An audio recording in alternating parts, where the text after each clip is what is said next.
Today on the Heaven's Metal Vodcast, we're going to talk about a very important crises problem: ink fading.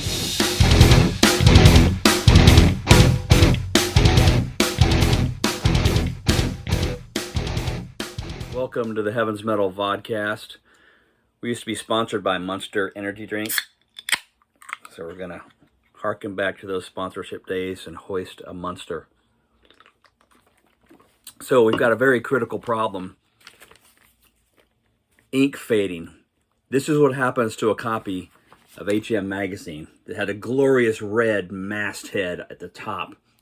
But after years sitting inside the Heaven's Metal offices, the sunshine that came through the closed blinds faded this over the years. Yes, this copy sat over the toilet tank in the HM Ranch master bathroom.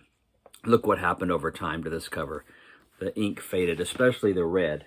Red is a difficult color of a car in Texas to have as a paint job, because the Texas sun in particularly beats down and will make that stuff fade. I tell you what. So let's look back at issue number 130 of HM magazine with the Myriad. Usually when I do these flashbacks, I talk and talk and talk for like 20 minutes, and I can't afford to do that. I really don't want to, because it's just so long. But so flipping through the ads pretty quick. And here I talked about Doug the Prophet Doug. And it's funny because I was talking about the Myriad. And I'd like to have bands on the cover, and the issue of the magazine comes out right around the same time or same day if possible that the band's new album comes out. Well, this band won this Mountain Dew MTV contest, and the record label decided to delay their album release until the end of April. And this was the March-April issue, which hit subscribers' mailboxes around the last week of February, and newsstands right around the 1st of March. Letter to editor: this person ordered one of the canvas prints. My good buddy Charles Gates, who is rocking with Jesus now in heaven, he worked at a canvas print shop, and he made some of these available. This was the 100th issue of HM magazine, where Derek Hess did a painting of kind of an angel moshing on the heads of the crowd, and this particular family bought some. And in the letter to editor, they mentioned how their two sons wore their Heaven's Metal HM magazine Worshipful Volume shirts, and they constantly get stopped and asked about them.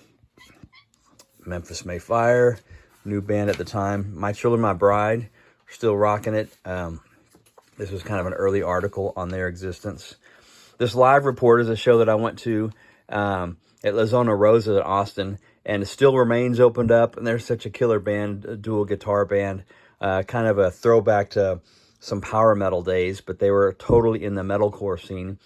And I remember As I Lay Dying was a headline. I remember Tim Lambesis starting off playing drums in that very first song, and then the two guitars kicked in. It was just a glorious, great concert, and I really enjoyed writing that concert review. Children 18.3 talked about growing up in the hill country of Minnesota, or the rural country. Hawk Nelson, check it out. This university in Kansas, Central Christian College in Kansas, really kind of had majors in music production and whatnot. They did a full page spread. Leland, and that first album of theirs was just so good. And Fireflight. They had a kind of a rockin' album, but those first 4 or 5 feature articles weren't the typical heavy metal coverage that you might get in HM, but we covered a broad spectrum. And the Myriad talk about the Longbow, and their album was With Arrows, With Poise With Arrows. Talked about the advent of the bow and arrow. And check out this cornerstone lineup. You got Anne Berlin up here. You got Flyleaf, Disciple, As I Lay Dying, Demon Hunter, Family Force 5, and the Almost. Killer lineup then. Here's a centerfold poster of POD with the original lineup going on. Here's another GHS Strings ad that included 11D7, Decipher Down, and Red. really branching out into the Christian rock scene. And the readers poll, Demon Hunter just killed it. They just cleaned up. Favorite band, favorite album cover, favorite article, favorite singer. And this is the Demon Hunter spread. 1, 2, 3, 4, 5 categories.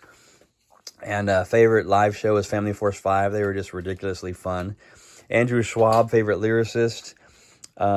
Favorite song, The Sound of Truth by Azalea Dine. Josh Childers, here's a kind of a fun photo I took of them playing at Ozfest. And he had the words heavy and metal tattooed on his forearms. And here we go, Jordan Mancino again. I referenced in that concert review, starting off the Azalea Dine show, favorite drummer that year, which was a delight, and Bradley Hathaway. I am hardcore, and Steve Dale of Project 86 got favorite bassist that year. Myriad ad. And here's the HM Magazine merch store, and this is cool, kind of Skull Animals. This was a company that would advertise a lot in alternative press. It was really cool to get them advertised in an HM magazine, which was lovely, lovely. Shiny Toy Gun says, this was a cool interview, and this is kind of the interview that I think kind of broke them in the minds and memories of Christian hard music enthusiasts. We're sitting down, I'm starting to ask the first question. Well, here's the deal. Shiny Toy Guns, I believe, was opening for Mute Math at the Frank Irwin Center, which is a giant arena in Austin, Texas, by the University of Texas. And they were in the locker room, and the Shiny Toy Guns guy was from Oklahoma, or he was an Oklahoma fan, and he said he hated seeing all that burnt orange and Texas Longhorn stuff all over the locker room.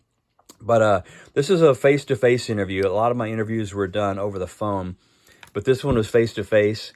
And so anyway, Jeremy Dawson is looking at the magazine as the interview starts, asking a question about David Bowie and Peter Murphy, and all of a sudden he goes, "Oh, Cornerstone, is this a Christian magazine, right? Awesome, we played Cornerstone. I'm sorry, I haven't seen the name in years. Chad and I used to be on a small Christian dance label run by Scott Blackwell."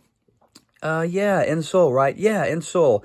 And we played Cornerstone about 5 years in a row. We played Creation and one in New Hampshire, which is Inside Out Soul Fest. What was the name of the band? Cloud to Ground. Oh, yeah? I reviewed you guys in the magazine. Really? Shiny Toy Guns is basically Cloud to Ground reformed as a rock band. So there you go. Nice introduction to start off the interview, introducing Shiny Toy Guns to the HM crowd. What do I think of Jesus Christ? Sadly, no one's asked me that in a year.